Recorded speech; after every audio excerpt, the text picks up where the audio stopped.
সুপ্রিয় দর্শক, আমরা আজকের এই নয়াপল্টনে মে দিবস উপলক্ষে আমরা দেখতে পাচ্ছি ঢাকা মহানগর উত্তর শাহালি থানা বিএনপি সম্মানিত আহ্বায়ক এস.এম. কায়সার পাপ্পুকে দেখতে পাচ্ছি এবং থানা নেতৃবৃন্দ সকলকে।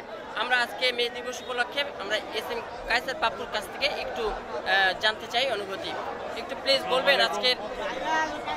আমি আমাদের বাংলা জাতীয়তাবাদী দল বিএনপি বৃহৎ সংগঠন আজকে আমাদের যে শ্রমিক সংগঠন আছে জাতীয়তাবাদী শ্রমিক দল, তাদের উদ্যোগে এই 1 মে শ্রম দিবসে একটি বিরাট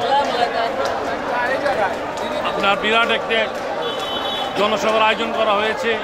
আমরা সর্বস্তরের জনগণ আজকে এই শ্রমিকদের প্রতি সম্মান দেখায় আমরা এখানে উপস্থিত হয়েছি।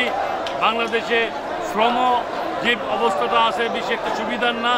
আমি মাননীয় উপদেষ্টা এবং উপদেষ্টা মণ্ডলের কাছে অনুরোধ করব, সংস্কারের নামে ভণ্ডামি না করে আপনারা এই শ্রমিকদের ন্যায্য পাওনা বুঝার ব্যবস্থা করেন।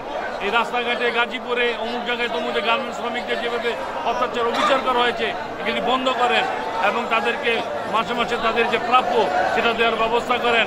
আজকে এটাই অঙ্গীকার হোক জাতীয়তাবাদী দলের পক্ষ থেকে, আমি এটা আশা করি।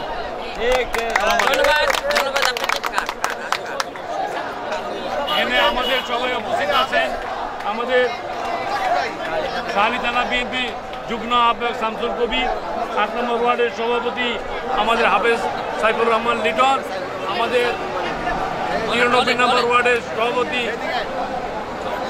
আফসার আলম খান সেলিম এবং 8 নম্বর ওয়ার্ডের সেক্রেটারি আমাদের জাকির হোসেন এবং অন্যান্য নেতৃবৃন্দ এবং অনেক কর্মী আমাদের সাথে আসছে।